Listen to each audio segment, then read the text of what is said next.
Just an average second-year high school student, or at least, that's who I thought I was up until a few minutes ago. Right now, though, nothing around me feels familiar, not even the ground beneath my feet. And here's the thing, I don't know where I am, but one thing's for certain. This isn't Earth. I'm no stranger to adventure in video games, but this is no game. My body feels lighter, my senses are sharper, but my mind is racing, struggling to process this strange, unknown world. It was like any other day, until a flash of bright, blinding light swallowed everything in my vision. What's going on? Where am I? I remember hearing a faint hum, almost like music repeating in my head, accompanied by a disembodied, melodic voice echoing, transporting in 10 minutes. Prepare yourselves. And just as I was trying to figure out what was happening, another jarring announcement boomed from nowhere. Attention, students. Please stop what you're doing and take a seat. Everyone's heads turned as we exchanged confused glances, and that's when it hit me, this was no ordinary day. I glanced at my reflection in a shimmering pool of light, only to see the familiar face of a painfully average teenager. "Oh great, I'm still me," I muttered. The voice continued, "Each of you will be granted skills to help you survive in the world you're about to enter. These include appraisal, item box, and a special status skill to check your own abilities at any time. Welcome, young heroes, to your new lives."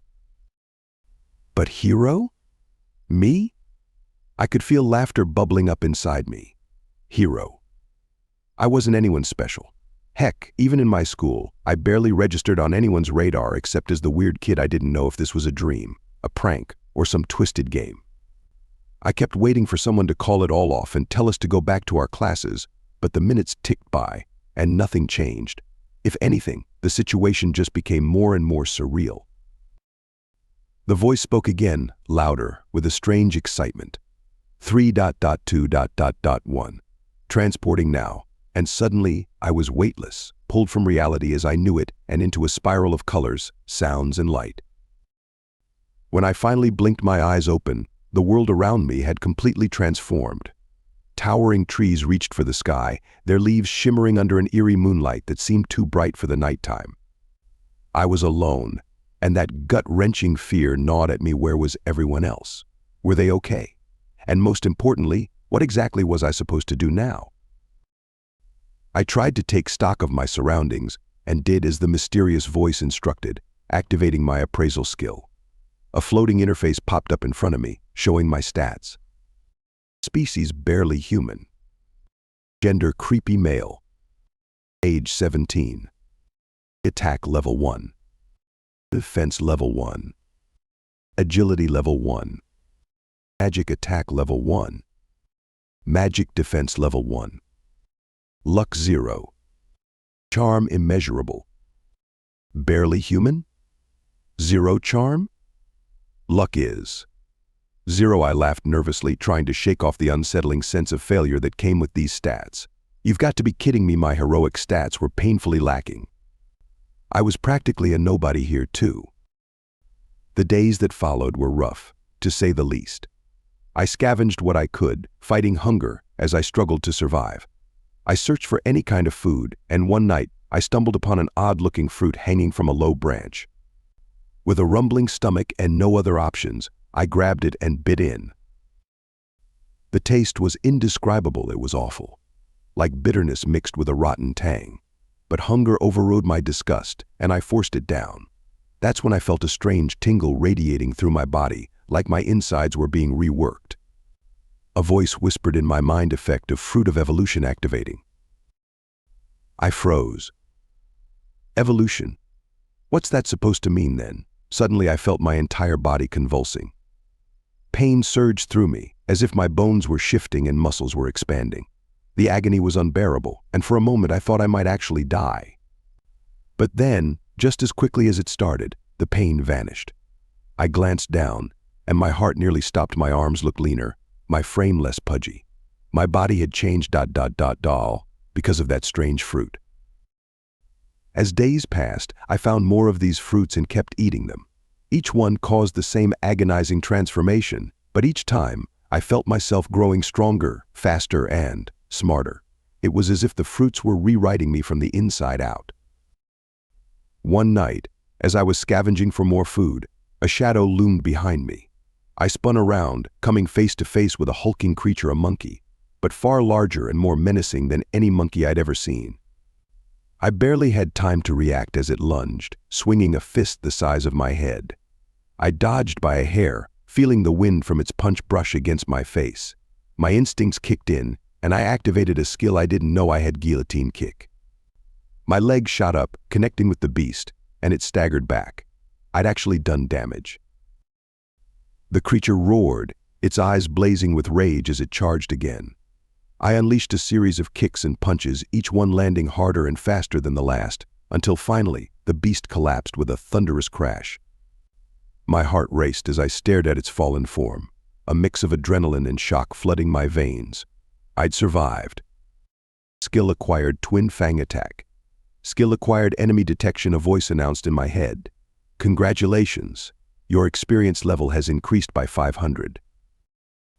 The victories continued, and each battle I survived brought new skills, more strength, and higher stats. I was evolving, becoming something far more powerful than I'd ever imagined. Months passed, and I thought I had reached a new level of mastery in this world. But that's when I encountered her Kaiser Kong. A towering figure with silver fur that glistened in the moonlight, this creature was the boss of the jungle, and it radiated raw power. The mere sight of it made me tremble. I braced myself, activating all the skills I'd amassed, determined to bring down this mighty foe. But as the battle raged, I noticed something off. Every time I dodged her attack, she blushed. With each dodge and counter, her eyes softened, her once ferocious expression turning. Dreamy? Oh, you're so strong, she cooed. Finally, someone who can keep up with me. I felt my heart skip a beat, not out of fear, but out of sheer, awkward disbelief. She was falling for me. Wait, you're a girl. Yes, she purred, batting her eyes as if I'd swept her off her feet. Please let me stay by your side. I've never met anyone like you. My jaw dropped, my mind reeling. Are you serious? You're a gorilla. She didn't seem to care. That doesn't matter. I'll follow you wherever you go, my love. And that was it. My life in this strange new world had taken yet another unexpected turn, one filled with unlikely friendships, battles, and an endless journey of self-discovery. There was no going back. And maybe, just maybe, I didn't want to. Once upon a time, there was an ordinary high school student named Sei Hiiragi. He was just an average second year, dealing with the usual ups and downs of teenage life until one day, his world was turned completely upside down. Saichi was whisked away, ripped from his familiar life, and hurled into an entirely new realm. This wasn't Earth, but an unfamiliar land brimming with dangers, mysteries, and strange, unexpected opportunities. He was thrust into this unknown world with no warning, no explanation, and no way to understand what lay ahead.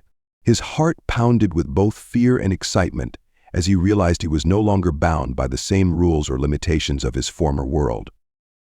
And then, the fruit of evolution found him. In this strange world, there existed a mystical, almost legendary fruit with the power to alter the very nature of those who ate it. It was rumored to grant extraordinary strength, perhaps even skills beyond imagination, to anyone who took a bite. Unaware of its full powers but with his stomach growling and his curiosity piques, Saichi decided to give the fruit a try.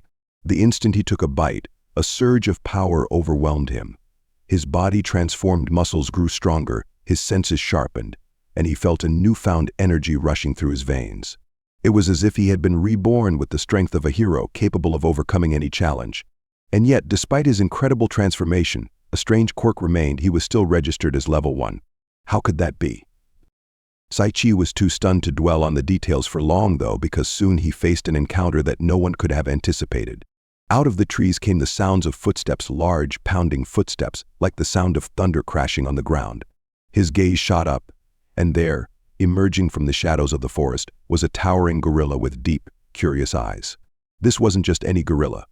She was larger than life, her posture regal and commanding, yet her expression was soft. She stepped closer, her eyes twinkling with a strange affection. "Saichi, I love you," she declared with surprising tenderness. Her voice, though deep, carried a warmth that made Saichi's heart skip a beat. Then she continued, "Let's get married." Saichi's mind froze in a mixture of shock, horror, and bewilderment. A gorilla. A marriage proposal. His brain raced to make sense of the situation. He barely had time to process his transformation from the fruit of evolution, and now he was faced with a romantic proposition from a gorilla. It was beyond absurd. "Oh, wait, hold on," Seichi stammered, desperately trying to regain his composure. "I'm a human, and you're a gorilla. We're from different species. It's not possible." The gorilla, who introduced herself as Saria, was visibly hurt by his response.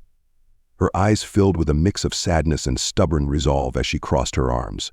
"I'm not just any gorilla," she insisted, clearly insulted by his hesitation. "And I've chosen you as my husband." Seichi could hardly believe what was happening. This strange world had thrown him into a series of bewildering situations, but a marriage proposal from a gorilla was beyond his wildest imagination. He searched for a way out, a way to escape her unwavering gaze. His eyes landed on a dark, distant spot on the map he had received. Maybe he could make his way there and finally evade Saria's relentless affection. Yet, as he started formulating an escape plan, Saria seemed to read his thoughts. "Are you thinking about me?" she asked with a shy smile. Seichi could hardly respond, utterly dumbfounded by her perceptiveness. He soon found out that Saria wasn't just an ordinary gorilla. She had intelligence and skills far beyond any human or gorilla he had ever encountered. She spoke with ease, and she even revealed that she had learned to talk by reading books she found in a hidden cave. She could also perform simple magic, lighting small fires, cleaning clothes, and handling household tasks. Her knowledge was both impressive and a little unsettling, given her animal nature. The more she spoke, the more Seichi began to feel an odd warmth toward her, a strange, confusing fondness that made his escape plan all the more difficult to consider. Yet Seichi's desire to escape was still strong. He found himself plotting how to slip away from her, despite the budding friendship forming between them. One day, as he was about to make a run for it, he managed to put some distance between them, the wind rushing past as he sprinted through the trees. But his hopes were short-lived. Saria chased after him with incredible speed, her steps loud and unrelenting. He knew she had caught up, and she was smiling. As Seichi ran, he stumbled upon a dark, eerie cavern. The air around him grew colder as he ventured inside. His heart pounded with a mixture of fear and excitement, but before he could fully comprehend what was happening, he found himself face to face with a figure shrouded in darkness, the infamous Dark Lord Sanos. His presence was overwhelming, his gaze sharp and his aura like a weight on Seichi's very soul. Sanos's level appeared as 1, and for a moment, Seichi felt relieved until he realized it was merely an illusion. Sanos's true power was staggering. Level 1500. A force beyond anything Seichi could hope to face alone. The realization hit him like a cold wave. His heart pounded, and he felt his newfound strength ebbing away in the face of such overwhelming power. Just as Janos was about to deliver the final blow, Saria, who had been watching from the shadows, leaped in front of Seichi, shielding him with her own body. She took the brunt of the attack, collapsing from the sheer force. Bloodied and weakened, she turned to Seichi, her gaze full of warmth and affection. "Seichi, I don't care about anything else. I'm just happy I got to be by your side," she whispered, her voice barely audible. She smiled at him, the love in her eyes undiminished despite the pain. Saichi's heart shattered. He had dismissed her, run from her, even mocked her feelings. Yet here she was, risking her life to protect him. He held her close, a torrent of emotions coursing through him. "Saria, I'm so sorry," he whispered. "I didn't realize, I didn't understand." With Saria's final breath, a sense of calm washed over her, and she closed her eyes, content. But just when all seemed lost, something extraordinary happened. Saria's form shimmered, and as Seichi watched, she transformed, her gorilla body shifting into that of a beautiful woman, radiant and full of life. Seichi was speechless. The creature who had been both his protector and his friend now stood before him, no longer a gorilla but a graceful, stunning woman. Tears filled his eyes as he realized that this bond they had, strange and improbable, was real. He understood now, more than ever, that Saria was more than just a companion. She was someone who had seen his heart, who had loved him without hesitation. And now he felt the same. Together they stood hand in hand, ready to face the mysteries of this world. Seichi knew he was no longer alone in this strange realm. and with Saria by his side, he felt invincible. Their journey was only beginning, a story woven from the strangest of encounters, a bond born in the unlikeliest of ways. And though he didn't know what lay ahead, he was ready to face it, knowing that whatever came next, they would face it together. My name is Seiji. Before everything changed, I was just a regular high school student. Life wasn't exciting, but it wasn't bad either. Wake up, go to school, come home, repeat. My days blended together, predictable but safe. I spent more time daydreaming about exciting worlds in books and games than actually engaging with the one I lived in. Heroes, adventures, magic, they were fantasies I never thought would touch my reality. But in the blink of an eye, those dreams and my ordinary life collided in a way I never expected. It happened without warning. I was on my way home from the convenience store, my bag full of snacks and manga, when the world around me shifted. It wasn't dramatic, no flashes of light or booming voices. One step, I was walking on pavement.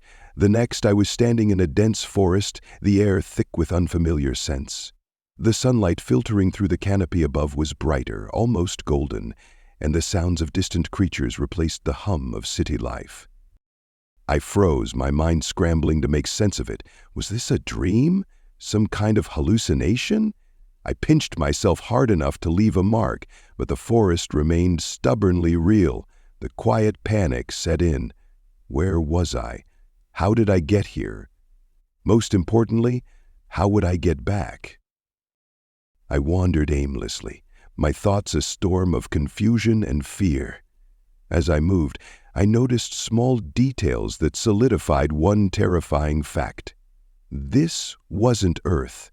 The trees were too tall, their leaves an iridescent green that shimmered in the light. The air smelled faintly sweet, like a mix of honey and pine. In the distance, strange bird-like creatures with 4 wings glided silently through the sky. As I stumbled through the undergrowth, trying not to trip over roots or attract attention from whatever lived in this forest, I found something unusual. A fruit unlike any I'd ever seen. It was round and golden, glowing faintly, as if it had been plucked from a fairy tale. Hunger gnawed at my stomach. I hadn't eaten since leaving home, and despite my better judgment, I picked it up. The surface was smooth and warm, almost comforting to hold. A faint aroma of sweetness wafted from it, making my mouth water. I hesitated for a moment, wondering if it was safe. Then, desperation won out. I took a bite. The taste was indescribable, a mix of every fruit I'd ever loved intensified 100-fold. It was so overwhelming that I barely noticed the strange warmth spreading through my body, like a fire igniting in my veins. I doubled over as my muscles tensed and stretched. My vision blurred, and my heart raced. When it was over, I felt different. I looked down at my hands. They were larger, stronger, and my entire body felt lighter, more powerful. My reflection in a nearby stream confirmed it. I wasn't the same person anymore. My once average frame was now muscular, my features sharper, almost unrecognizable. I wasn't just in another world, I was something new. The days that followed were a blur of discovery and survival. I learned that this place was as dangerous as it was beautiful. Monsters lurked in every shadow, and I quickly realized that my newfound strength wasn't a luxury, it was a necessity. The fruit of evolution had changed me, giving me the tools I needed to survive, but it also raised questions I couldn't ignore. What was this power? Why had I been brought here? It wasn't long before I met Saria, a gorilla who, to my utter shock, transformed into a beautiful girl after consuming her own fruit of evolution. Saria became my first friend in this strange land. Her kindness and unwavering support helped me push forward even when the odds seemed impossible. Together, we braved the perils of the forest, forging a bond that went beyond words. But the forest was only the beginning. After weeks of wandering, we finally reached the edge of civilization. A towering stone gate loomed before us, the walls behind it stretching high enough to touch the clouds. Relief and apprehension warred within me as I approached. Was this the start of a new chapter, or the beginning of a new set of challenges? The gods stationed at the gate were skeptical of us. We didn't have any identification, no proof of who we were or where we'd come from. I thought we were doomed until they brought out the gem of truth. They explained it would reveal whether we were criminals or hiding anything. My heart pounded as I placed my hand on the gem, but to my surprise, my disguise skill, one of the strange abilities I had gained, allowed me to pass unnoticed. Saria followed suit, and just like that, we were in. The town was bustling, alive with sights and sounds that were both alien and strangely familiar. Market stalls lined the streets, their vendors shouting out prices for goods I couldn't even name. Children darted through the crowd, laughing and playing. For the first time in weeks, I felt a sliver of hope. Maybe this world wasn't all danger. Maybe there was a place for us here. Our first stop was the Adventurers Guild. It seemed like the logical choice. Adventurers were the backbone of this world, tackling quests, fighting monsters, and exploring the unknown. If we wanted to make a life here, the guild was our best bet. The guild hall was chaotic. Adventurers of all shapes and sizes filled the space, their conversations a cacophony of voices. At the center of it all was the guild master, a mountain of a man with muscles that looked like they could crush steel. His obsession with strength was both impressive and unsettling, but he welcomed us with surprising warmth. Our proctor for the guild's initiation was Artoria, an A-rank adventurer with a fearsome reputation. Known as Artoria the Calamity, she was as intimidating as her title suggested. Her sharp eyes and cold demeanor made it clear she didn't trust us, but she reluctantly agreed to oversee our initiation. The tasks she assigned us were unexpected. Helping at an orphanage, demolishing a building, and walking a dog weren't exactly the grand quests I'd envisioned. But each task taught me something valuable, not just about this world, but about myself and the people around me. Artoria, despite her gruff exterior, began to reveal glimpses of her true self. She carried a deep loneliness, a belief that her power brought nothing but destruction. She called herself a calamity, but as I spent more time with her, I saw the kindness buried beneath her pain. One moment stood out. During the dog-walking quest, Artoria smiled. It was brief, almost imperceptible, but it was real. For that split second, she wasn't the feared adventurer or the calamity. She was just a person enjoying a small moment of joy. By the end of the day, I realized something important. This world was harsh and unpredictable, but it didn't have to be faced alone. Saria, Artoria, and the others I'd met were more than companions. They were becoming my new family. As I lay under the stars that night, staring at a sky filled with unfamiliar constellations, I felt a sense of purpose I'd never known before.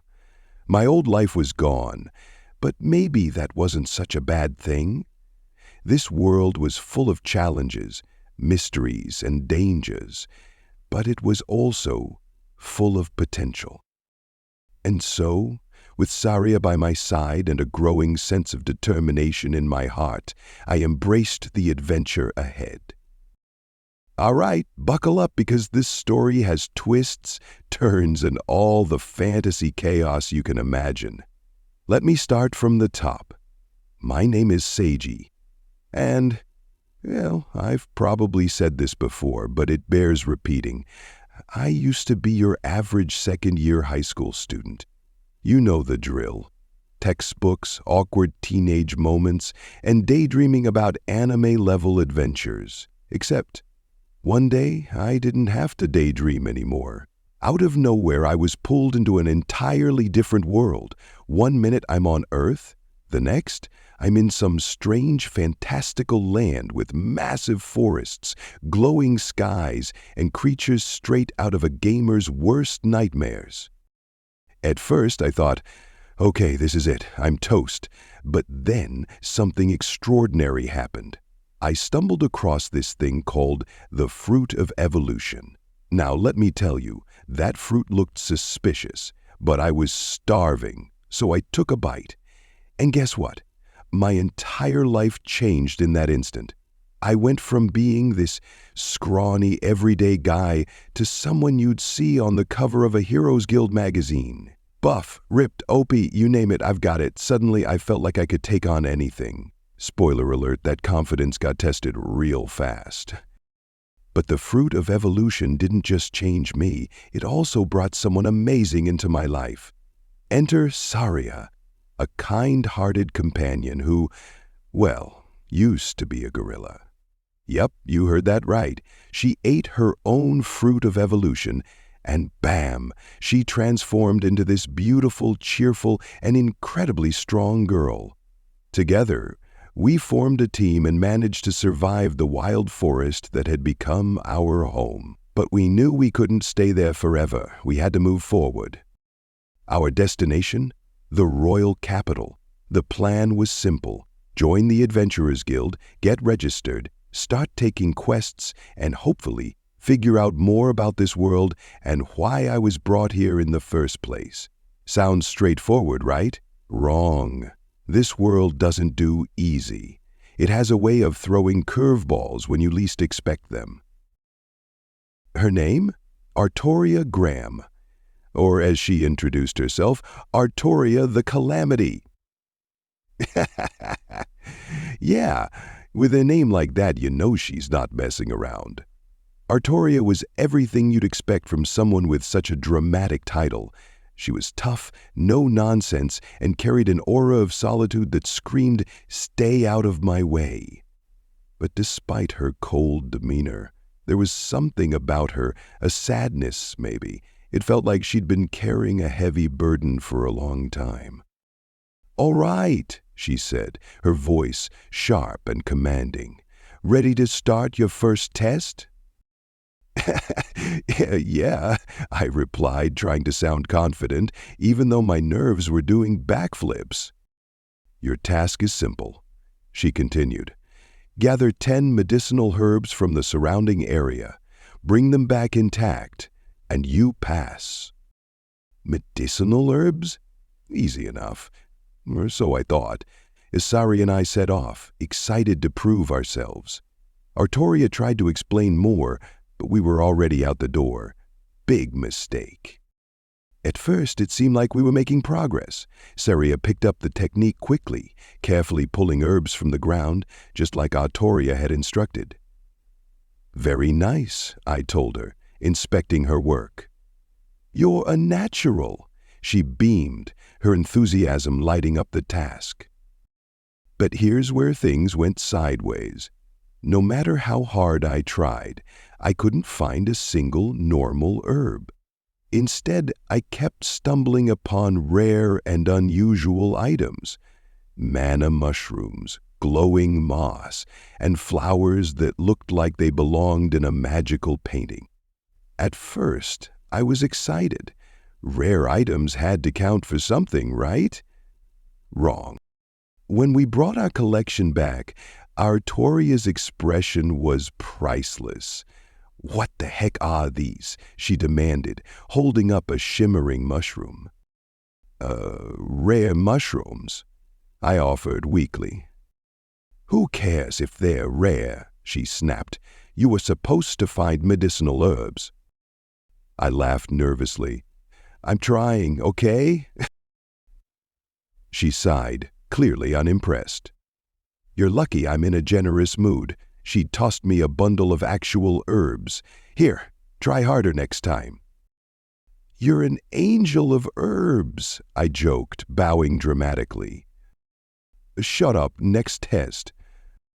The second test was all about hunting. Our target? Slimes. These were supposed to be the weakest monsters around, so I thought this would be a breeze. Boy, was I wrong. When I struck the first slime, it didn't just die. It vanished. Poof. Gone. "Did he just disappear?" I asked, staring at the empty space where it had been. Artoria's brow furrowed. "That's not right. Something's up." "Oh, oh, oh." Her instincts were spot on. As we explored further, we discovered strange glowing symbols etched into the ground. Teleportation spells. This wasn't just a hunting ground. It was a trap.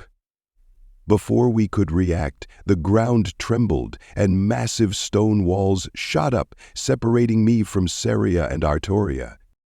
Panic hit me like a freight train. "Artoria! Saria!" I shouted, banging on the stone barrier.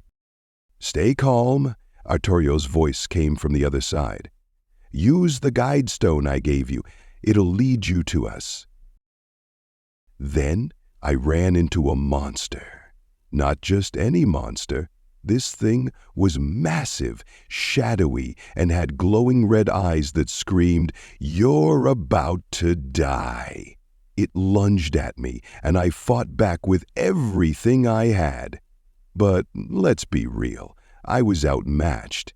Every swing of my sword felt like a desperate attempt to survive.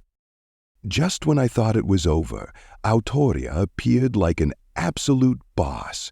Her sword glowed with an intense energy, and her presence alone made the air feel electric. "You're in for a treat," she said, her voice steady and fierce. "I'll show you why they call me Calamity." And wow, did she deliver. Watching her fight was like witnessing a storm unleashed. Her every move was precise, powerful, and awe-inspiring. She didn't just defeat the monster, she obliterated it. When the dust settled, I was speechless. "That was incredible," I managed to say. She shrugged, trying to play it cool, but I could tell she was relieved we were safe. We made it back to the guild, shaken but alive. The labyrinth, the teleportation spells, the monster, it all felt like a warning. This world is dangerous and unpredictable, and I'm starting to realize that surviving here means staying one step ahead. But despite the challenges, something about that day stuck with me. Artoria. She smiled. Just for a moment, but it was real. For someone who calls herself the Calamity, that smile was like a glimpse into a softer side she tries so hard to hide. It gave me hope that maybe, just maybe, 2019's not as cold and detached as she seems. And that's where we leave off for now. Stick around, because trust me, things are only going to get crazier from here. What did you think? Let me know in the comments, and as always, thanks for watching.